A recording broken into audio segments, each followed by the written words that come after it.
한때 그 한국에서 구원파라는 이단이 박옥수가 이끄는 그 구원파가 한창 세력을 확장할 때에 죄사함 그리고 거듭남의 비밀이라는 그런 세미나 같은 집회를 많이 했습니다. 구원파 사람들이 개신교인들을 만나면 첫 번째 하는 질문이 당신은 구원받았습니까? 나는 구원받았다 그러면 언제 받았습니까? 또 따지고 묻고 그러면서 자기네 구원파의 교리를 전파하는 것을 많이 봤습니다. 한국에 사실 때 아마 어린 시절이었다고 생각을 합니다. 겨울이 되면 차가운 북서풍의 찬 바람이 아주 거세게 불어올 때가 많습니다. 그럴 때마다 동네 아이들이 연을 날리러 들판으로 달려 나갑니다. 그 연을 날리다 보면 연줄에 연을 메어서 높이 날리게 됩니다. 그 연이 하늘을 하염없이 나를 것 같지만 어쩌다가 연줄을 놓치면 그 연은 그냥 날아가 버립니다. 그리고 연줄이 없다면, 연줄이 끊어지면 그 연은 땅으로 곤두박질 치게 됩니다. 이처럼 우리 성도가 그리스도 안에서 가장 중요하게 살아야 되는 것이 있다면 그것이 곧 거듭남, 중생이라고 할 수 있습니다. 열심히 예배하고 열심히 교회 다니고 열심히 선교하고 열심히 찬양했는데 연줄이 끊어지면 땅에 곤두박질 치는 것처럼 거듭남이 없다면 다 무용지물이 된다는 말과 같습니다. 지난주에 5월 30날 우리 방주교회 성도의 첫 번째 천국 환송 예배를 하나님께 드렸습니다. 주님의 몸된 교회요, 하나님이 주인 되시는 교회에서 성도가 되시고 그리고 하나님께 예배하시다가 소망 중에 하나님의 부르심을 받았다면 이보다 더 큰 복은 없습니다. 가장 큰 복을 받고 은혜 가운데 사시다가 첫 번째로 방주교회 성도로서 첫 번째 천국 환송 예배를 드렸다는 것이 하나님의 은혜요, 또한 우리의 복이 아닐 수가 없습니다. 어느 날 니고데모가 근심하며 예수께 찾아왔을 때 예수님은 단도직입적으로 내가 거듭나야 한다 라고 말씀하십니다. 다른 말이 필요 없습니다. 내가 거듭나야 한다. 선생님이요, 당신은 어떻고 말을 많이 하는데 예수님은 진실로 진실로 내게 이르노니 사람이 거듭나지 아니하면 하나님 나라를 볼 수 없다. 예수님은 분명하게 딱 잘라서 말씀하십니다. 그러니까 거듭나지 않은 인생은 하나님과 아무런 상관이 없는 유대인이고 바리새인이고 유대인의 그 관원이고 선생이고 아무리 많은 선을 행했다 할지라도 거듭남이 없다면 다 무용지물이다. 거듭나지 아니하면 하나님 나라를 볼 수 없다. 물과 성령으로 나지 아니하면 하나님 나라에 들어갈 수 없다는 것이 명확해졌습니다. 그렇다면 기독교인들 가운데 거듭남에 대한 몇 가지 오해가 있습니다. 첫 번째가 교회 출석이 곧 거듭남을 의미한다고 믿는 사람들이 많습니다. 교회에 내가 열심히 잘 나가는데요 라는 말로 그게 거듭남이라고 생각을 합니다. 그런데 그거는 아닙니다. 그것은 새로운 출생이 아닙니다. 두 번째로 나는 옳고 나는 옳은 일을 하고 착하게 살려고 무진 애를 쓰기 때문에 이것이 곧 거듭남이다 라고 말합니다. 이것도 새로운 출생은 아닙니다. 세 번째로 내가 과거에는 악하게 살다가 마음을 고쳐먹고 이제 착한 사람이 되었으니까 나는 중생해서 했다고 생각하는 사람도 있습니다. 새로운 결단을 하고 과거의 악습을 끊어버린 것은 맞지만 그러나 거듭남은 아닙니다. 네 번째로 세례 받았으니 거듭났다고 믿는 사람이 있습니다. 그러나 세례는 주님의 몸된 교회, 하나님이 주인 되시는 교회에 회원되었다는 표시이지 그것이 거듭남의 표지는 아닙니다. 다섯 번째로 어떤 사람들은 성찬식에 참석해서 떡과 포도주를 나는 항상 먹고 마시니까 나는 거듭났다 라고 얘기합니다. 성찬식도 교회 출석도 거듭남과는 무관한 일입니다. 또 한 가지는 나는 규칙적으로 기도 생활을 열심히 하고 있다. 그래서 기도하는 것을 봐서 나는 거듭났다 라고 그렇게 믿습니다. 그러나 성령으로 거듭난 것은 아닙니다. 앞서 말씀드린 기도 생활, 성찬식, 주일 예배 출석, 봉사, 착한 일, 마음을 고쳐 먹는 일 같은 일들은 거듭난 성도가 된 다음에 하는 일들입니다. 거듭남의 은혜를 입고 난 후에 하는 일들이지 그것이 거듭난 것은 아닙니다. 여기서 우리의 심각한 착각이 있습니다. 거듭난다는 것은 그러므로 다시 난다는 겁니다. 오늘 니고데모가 말했던 것처럼 사람이 늙으면 어떻게 날 수 있습니까? 두 번째 모태에 들어갔다가 날 수 있습니까? 라는 말과 같습니다. 거듭난다는 것은 다시 태어나는 겁니다.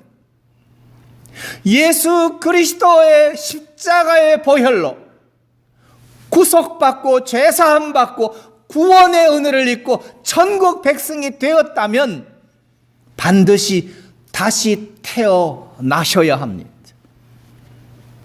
천국 백성 된 것이 거듭남은 아닙니다. 어머니의 태중에 있는 아이는 부모에게 효도할 수 없습니다. 사람 구실을 할 수 없습니다. 그 아이가 사람 구실을 하고 부모에게 효도를 하기 위해서는 가장 먼저 해야 하는 일은 태어나야 합니다. 태어나야 합니다.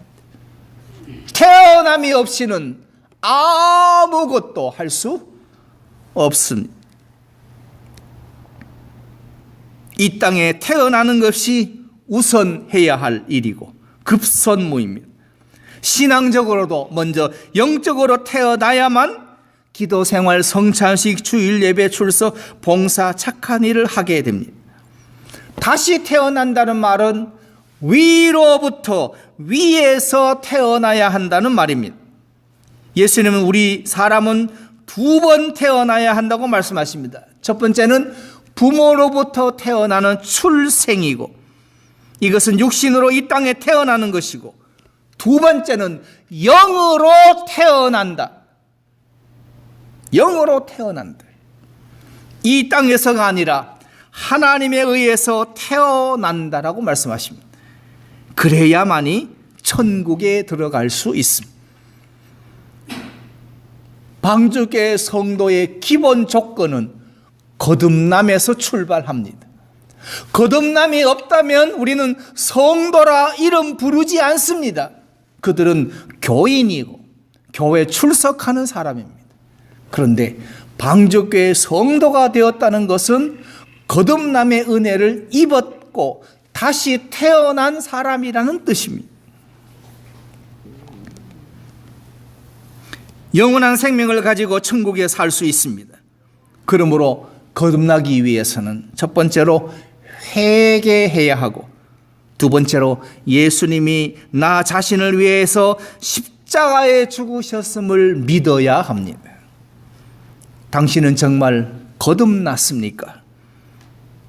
그러면 첫 번째로 누가, 어떤 사람이 회개하고 거듭나야 합니까?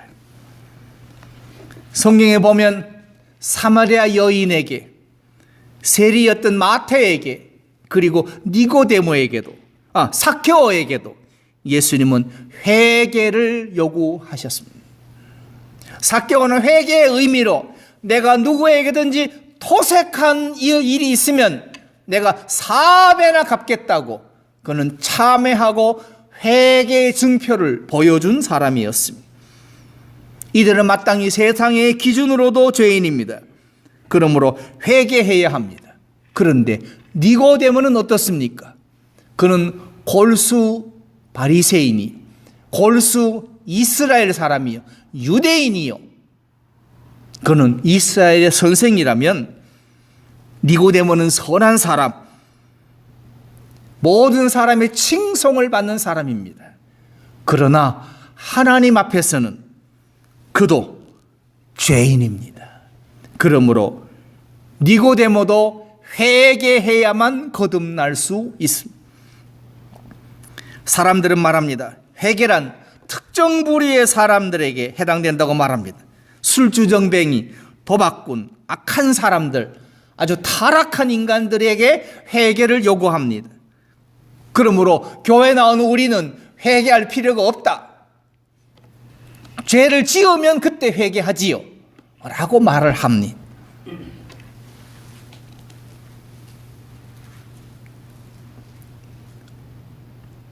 예수님께서는 니고데모에게 회개하고 거듭나야 한다는 말씀하시는데, 니고데모는 술주정뱅이도 아니요, 도박꾼도 아니요, 그는 도둑도 아니요, 그는 선한 사람의 대표자요, 모든 백성들에게 칭송을 받는 사람입니다.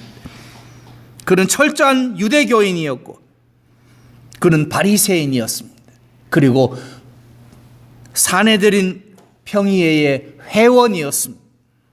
높은 지위의 소유자였습니다. 가장 건실한 사람 중에 하나로 뽑힐 만한 사람입니다. 그런데 바로 그에게 예수님은 회개하고 거듭나라고 말씀하신다면, 오늘 착하게 살았다고 생각하는 나는, 열심히 살았다고 생각하는 나는, 거짓말 한 번도 한 적이 없어요. 나는 누구의 마음을 아프게 한 적도 없다고요. 나는 돈 떼먹지도 않았어요. 나는 죄를 짓지도 않았다고 생각하는 나는, 그럼 뭘 해야 합니까? 나는 의롭고 나는 의인입니까? 아니면 회개하고 거듭나야 하는 죄인입니까? 분명한 것은 아무리 깨끗한 사람이라도 사람이 거듭나지 않고서는 하나님 나라에 들어갈 수 없다는 뜻입니다. 로마서 3장 23절에서 성경은 분명히 말합니다. 모든 사람이 죄를 범하였다. 그래서 하나님의 영광에 이르지 못했다. 모든 사람이 죄를 범했다. 그러므로 모든 사람은 본질상 죄인이요, 길 잃은 죄인입니다. 이것은 우리의 경험으로도 사실이 확실한 것을 압니다. 아무리 선하고 거룩한 자일지라도 그가 하나님으로부터 떠난 자라면, 하나님을 떠나 있다면 그는 분명히 죄인입니다. 여러분의 인생에 정말로 하루 24시간 날마다 순간마다 때마다 일마다 시간마다 하나님과 함께 하십니까? 아니면 수시로 들락날락 하십니까? 내가 힘들고 답답할 때는 주님을 찾습니다. 그리고 편안하고 안락할 때는 주님을 놔버리는 게 현실 아닙니까? 잘 나갈 때는 찾지 않다가 어려워지면 하나님을 찾는 게 인간이라면 우리가 얼마나 많은 시간 하나님으로부터 떠나 있었던 죄인인가를 알게 됩니다. 죄인의 정의를 생각해 보면 요한복음 16장 9절에서 죄에 대하여라 함은 저희가 나를 믿지 아니함이요. 예수님을 믿지 않음이 곧 죄라는 말입니다. 우리는 교리적으로는 믿습니다. 하나님의 아들이심도 믿고 그리고 하나님이신도 믿습니다. 성육신 하신도 믿습니다. 십자가에 피 흘리신 것도 믿습니다. 교리적으로는 믿습니다. 그런데 그분이 여러분의 인생의 주인 되십니까? 그분이 당신의 인생의 주도권을 가지고 계십니까? 그것은 내 인생을 여전히 내가 쥐고 핸들링하고 있다면 그건 예수를 믿는 게 아닙니다. 그분께 내어드리는 것이 맞는 일입니다. 차를 운전하시는데 나는 오른쪽으로 가려고 핸들을 틀었는데 차가 왼쪽으로 간다면 큰 교통사고가 발생합니다. 우리는 말합니다. 고장 났다고 말합니다. 하나님께서는 우리의 인생을 온전히 붙드시고 간섭하시고 주도하시고 이끄시기를 원하는데 우리는 나 스스로가 내 인생을 붙잡고 내 마음대로 살려고 하고 있다면 그건 고장난 인생이에요. 그건 엄청난 사고가 일어날 게 불보듯 뻔하지 않습니까? 그다음 두 번째로 죄의 문제를 해결하는 방법이 뭐가 있습니까? 오늘 3장 15절에 이는 저를 믿는 자마다 영생을 얻게 하려 하십니다. 3장 16절은 하나님이 세상을 이처럼 사랑하사 독생자를 주셨으니 이는 저를 믿는 자마다 멸망치 않고 영생을 얻게 하려 하심이니라.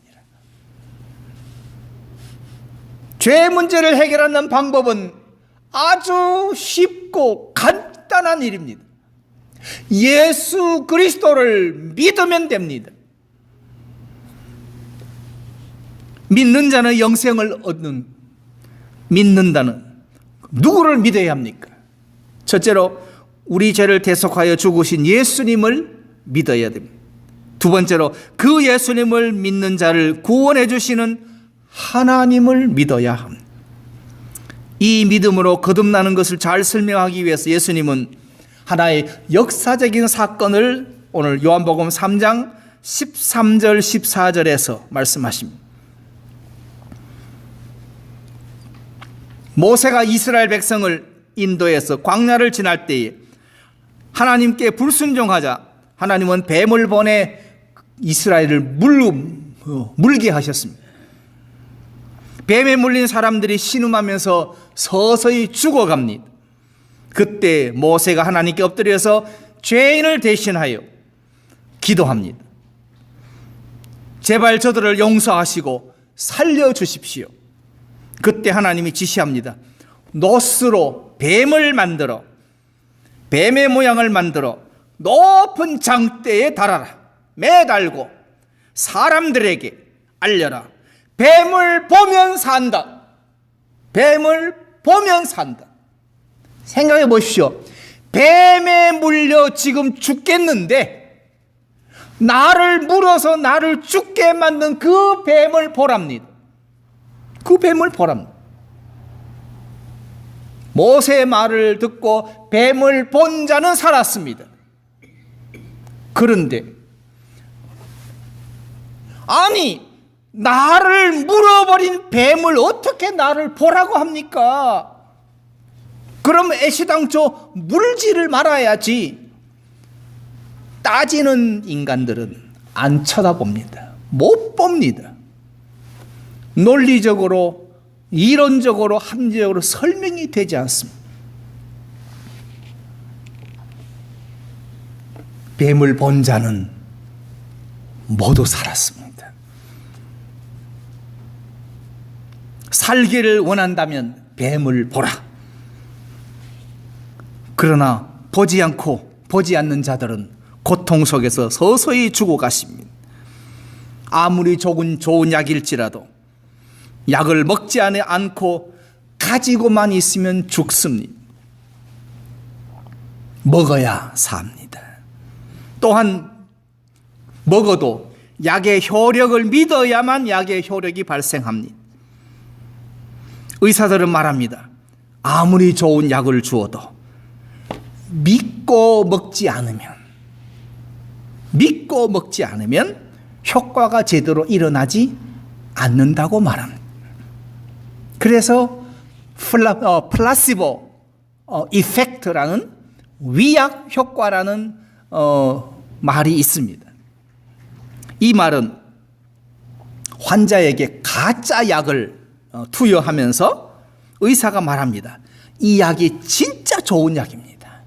이 약을 먹으면 당신의 병은 낫습니다. 의사가 그렇게 믿음을 심어주면서 가짜 약을 줍니다. 그런데 그 가짜 약을 먹은 환자가 병이 낫더라는 겁니다. 왜요? 믿었기 때문입니다. 하나님께서 뱀에 물린 이스라엘 백성을 위해서 치료제를 주셨는데 보면 살리라. 이처럼 우리도 우리 죄를 지시고 십자가에 달려 죽으신 예수님을 보고 믿으면 삽니다. 세상 죄를 대속하신 하나님의 어린 양을 바라보고 믿어 생명을 얻는 것이 사는 길이요. 그것이 거듭나는 길이요. 우리의 구원의 길입니다. 세 번째로, 거듭난다는 것은 위에서 태어나는 것이라고 하는데 이 뜻은 하나님이 우리를 거룩하게 해 주셔야 한다는 겁니다. 내가 거룩할 수 없다는 겁니다. 나 스스로는 우리를 거룩하게 만들거나 천국에 들어가는 방법이 없습니다. 하나님이 해 주셔야 합니다. 이런 가슴 아픈 이야기가 있습니다. 가수 인순이라고 아십니까? 흑인 혼혈 가수인데요. 6.25 때 주둔하는 그 흑인 미군 병사와 한국인 엄마 사이에서 태어났습니다. 어려서부터 까만 흑인의 피부와 그리고 곱슬머리 때문에 동네에서 학교에서 따돌림 당하고 놀림을 당했습니다. 그는 자신의 검은 피부를 벗겨내서 한국 사람과 같은 피부를 만들려고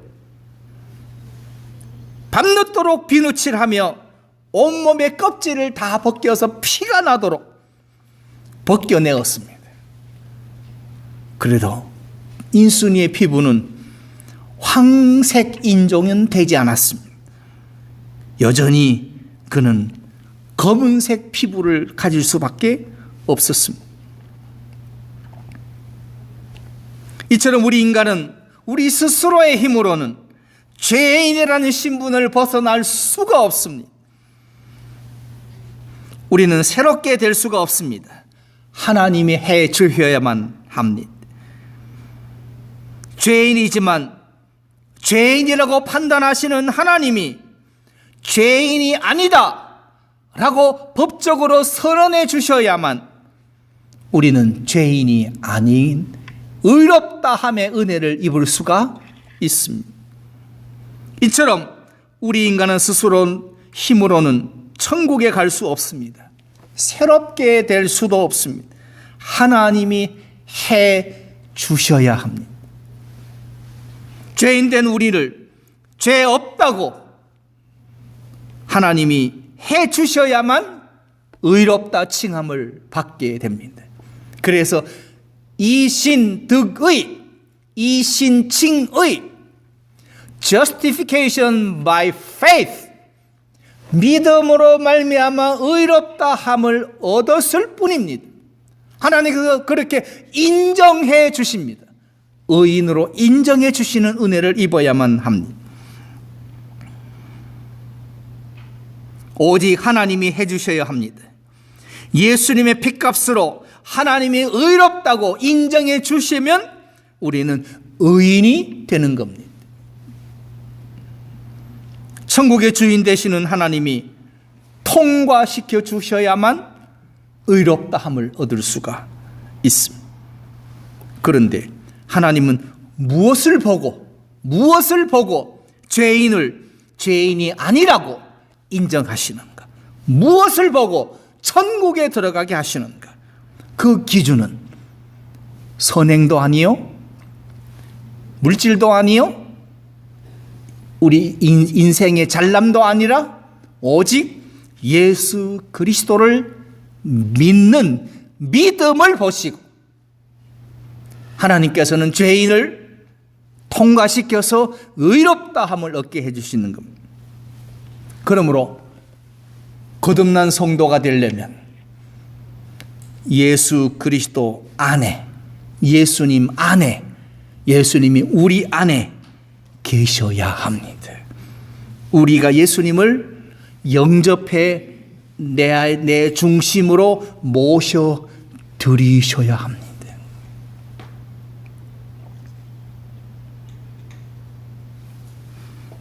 요한복음 15장 5절 6절에서 나는 포도나무요 너희는 가지니 저가 내 안에 내가 저 안에 있으면 이 사람은 과실을 많이 맺나니 나를 떠나서는 너희가 아무것도 할 수 없습니다. 사람이 내 안에 거하지 아니하면 가지처럼 밖에 버리고 말라지나니 사람들이 이것을 모아다가 불에 던져 사르느니라. 우리가 예수 그리스도를 떠나 있으면 죽은 자입니다. 죽은 자입니다.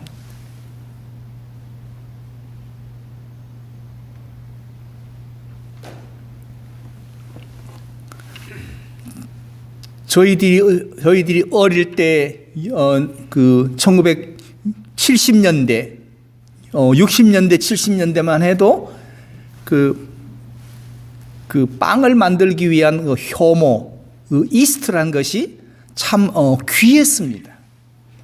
또 대구만 해도 그 미팔군 PX를 통해서 흘러나오는 그 이스트를 사다가 빵에 그 반죽을 하는 일이 허다했습니다. 그거 말고는 방법이 없으니까.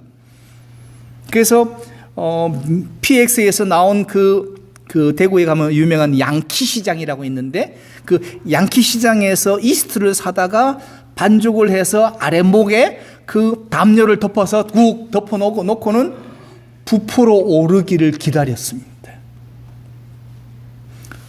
제대로 이스트를 넣었다면 반죽은 제대로 부풀러 올라야 맞습니다. 그렇지 않습니까? 이스트의 기능이 부풀게 하는 기능이라면 부풀러 올라야 합니다. 그런데 1시간이 지나도 3시간이 지나도 반죽이 그대로 있습니다. 그대로 있습니다. 왜요? 그 이스트가 제대로 작동을 안 했기 때문입니다.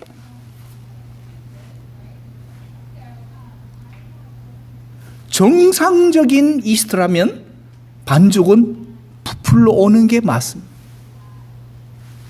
그래서 저를 그때 저는 이제 교회 안에 그 목사 사택에 살았으니까 교회 안에 목사 사택에 사는 저에게 저희 모친이 그 주둔자를 주면서 가서 막걸리 좀 사와라.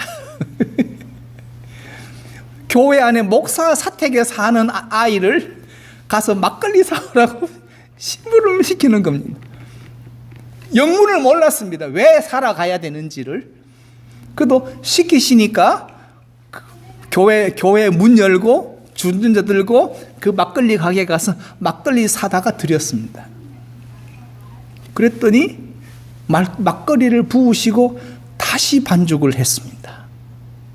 그랬더니 반죽이 제대로 부풀러 올랐습니다. 그때 하신 말씀이 이제 됐다. 이제 됐다. 즉 부풀러 오른 게 맞다는 겁니다. 부풀러 오지 않은 것은 잘못된 겁니다. 다시 부풀러 오르게 해야 한다면 이제 된 겁니다. 우리가 예수 그리스도 안에 있고 내가 주님 안에 거하면서 나는 포도나무요 너희는 가지니 저가 내 안에 내가 저 안에 있으면 이 사람은 과실을 많이 맺나니. 과실을 많이 맺나니. 여러분의 인생에 예수가 내 안에, 내가 예수 안에, 우리가 예수 안에, 예수가 우리 안에 거하셨다면 여러분의 인생에 과실이 많으십니까?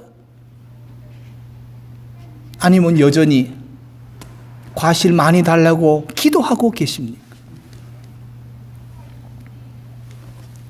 거듭난 성도는 오늘 성경은 이렇게 말합니다. 바람이 임의로 불매 내가 그 소리를 들어가지고는 바람이 어디서 오며 어디로 가는지 모른다. 소리를 들어서는 모른다. 그럼 뭘 보면 압니까? 흔들리는 나무 가지를 보면 이게 동풍인지 북풍인지를 알 수 있다면 거듭난 성도의 삶은 그 삶에서 풍성한 하나님의 은혜와 그 은혜를 부어셔서 맺혀지는 열매들이 이 사람은 과실을 많이 맺나니 나를 떠나서는 너희가 아무것도 할 수 없다. 아무것도 할 수 없다. 그런데 우리는 예수를 떠나서 모든 일 다 하고 살았지 않습니까? 예수님은 아무것도 할 수 없다고 말씀하시는데 우리는 다 하고 살았습니다. 그러면서 거듭났다고 믿고 있습니다.